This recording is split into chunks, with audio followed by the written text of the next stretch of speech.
just seems like ever since he's got, famous, blew up, our relationship went downhill from there.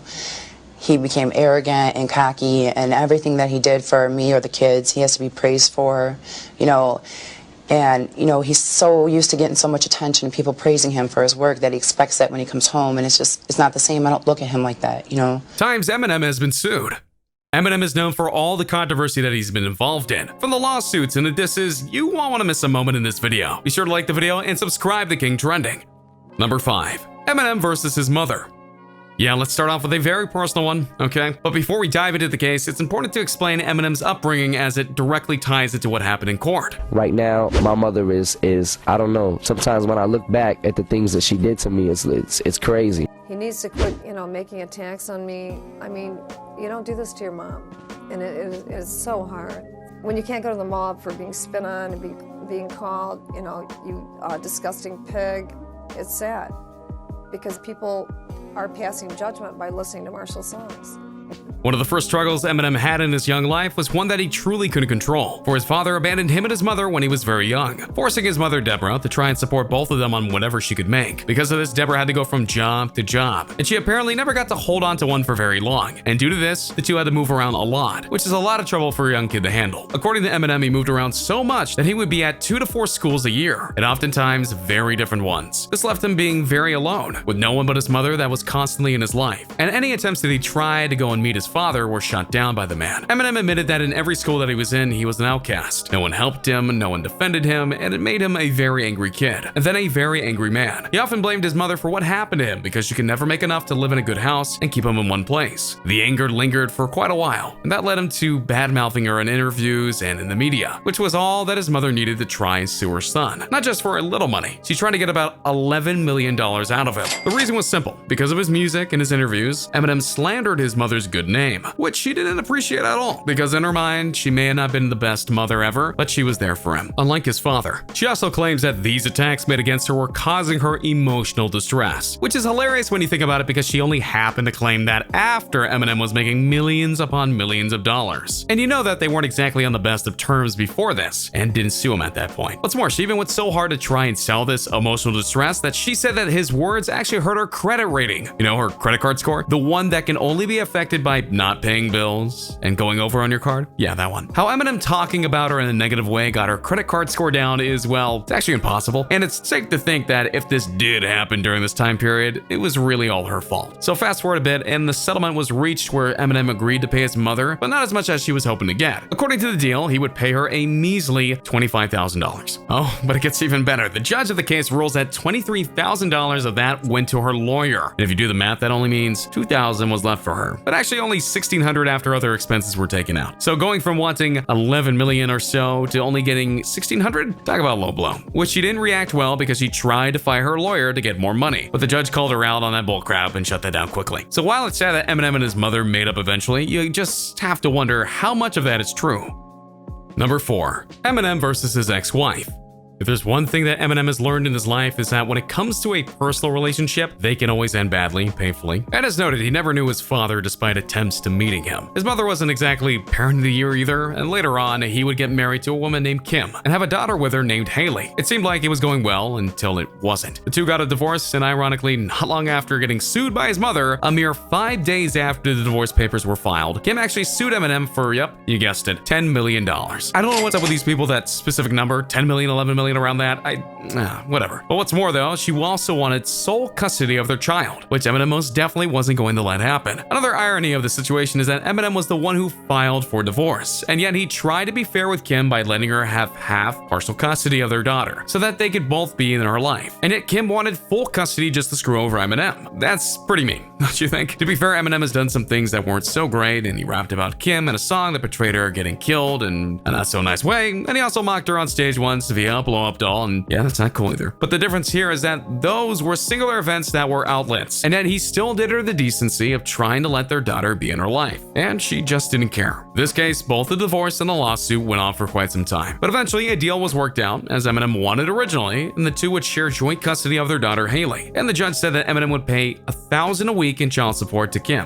which is a slap on the wrist for someone of Eminem's wealth. While this wasn't the resolution Kim wanted for sure, she did at least get something from the endeavor, and she got to be with her daughter daughter, and as for Eminem, he got to be with his daughter as well. No matter what you think about Slim Shady, everyone who knows him, regardless of what the intended relationship was, knows that his love for his daughter is the purest thing about him, which is why the result of this lawsuit was so important to him. Number 3. Eminem versus the bully.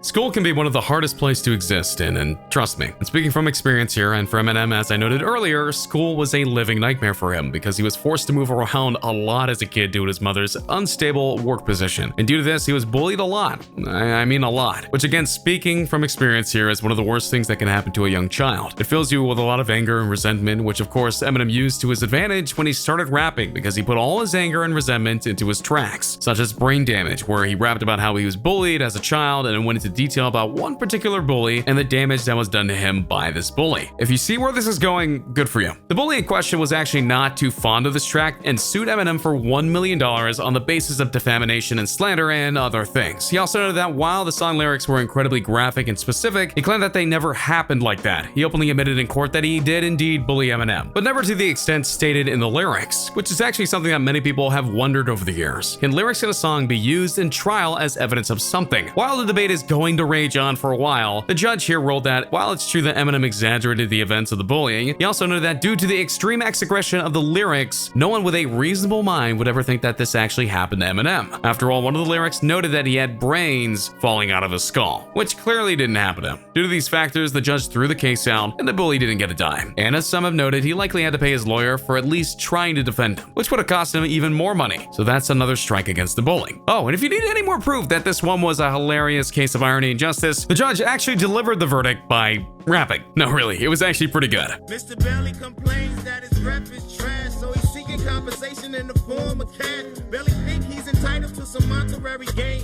cause Eminem used his name in vain. Rock on, Judge, rock on. Now let's move it on to number 2, copyright claims. While all the lawsuits you saw so far were ones made by a person of nature in one form or another, one kind of lawsuit Eminem had very little emotion behind it besides anger, and that was when he was sued for copyright infringement. In the world of music, there's no bigger insult than when a singer, regardless of genre, takes your song without permission and uses it for their own purposes. And I'm not talking about parody, I'm talking about straight up using it without your permission. Many feuds have been started because of such things. Ironically, this particular lawsuit came very early in his career in 2002, in fact. A French pianist stated that both Eminem and Dr. Dre, who was his rapping mentor at the time, helping him bring him to the spotlight, stole his song Precision and used it on the Marshall Mathers LP via the song Kill You. If you're looking for another irony here, you don't have to go that far, because in this particular incident, Eminem was most definitely dead to rights caught. So much so that you can't actually play the song online like in this video because of the copyright laws surrounding them still. But no matter what way you listen to them, it's clear that the pianist is absolutely in the right. And while it's not known how much the lawsuit was settled for, it was clear that Eminem and Dr. Dre paid a price for their infringement. A final irony before we wrap up, despite this incident not going his way, Eminem honestly didn't learn his lesson, because in 2013 and 2015, Eminem was sued by some groups for using samples in his legendary song Rap God, without their permission, of course. The results of the case, a bit hazy, but it proves that Eminem still needs to learn of the values of copyright and what to do if you want to use a track in your own music. Number 1. Assault. Ending the list. Eminem had a lawsuit filed against him that was not only serious, but it also could have ended him with jail time if he was convicted. While it didn't go down like that, obviously, it was most definitely a serious matter. This happened when a man named John Guerra was caught by Eminem kissing his wife. This was way back when they were still married, for the record. According to Guerra, Kim had come on to him, and he was doing what was natural. But regardless of who started it, Eminem finished it hard. He got into an altercation with John Guerra, and that resulted in him getting a lawsuit put against him. Oh, but it wasn't for your average altercation. He struck him with a blunt object. Yeah, this was a very serious deal. Thankfully for him, the judge only gave him probation for 2 years, to the extent that he would not be allowed to carry a firearm during that time. That seemed fine for Eminem, as he was not arrested nor put in jail for violating that probation. However, the case was not over, because Guerra also filed a civil lawsuit because of the emotional stress of the event. This could have gotten Eminem put in jail for 9 years, and this was back in 2000. Thankfully, the settlement was reached. Eminem only had to pay $100,000 for what had happened. And while he hadn't had any major issues recently, that doesn't mean that Slim Shady won't be in trouble in the near future. So stay tuned for that if it happens. And so there you have it, the history of Eminem and his legal troubles regarding to being sued. Can you believe how many times he's been sued, and which case was the most stunning to you? Also, of course, did any of them actually have any basis in what they did? Let me know your thoughts in the comments down below. Be sure to subscribe, and I'll see you next time on King Trending. A simple reminder on how to enter our brand new giveaway. We will be giving away either an iPhone X Max, the new iPad mini, or a MacBook Pro. It's really your choice. So be sure to leave a like, comment the keyword, subscribe, and turn on notifications to enter the giveaway. It's really that simple. Go for it.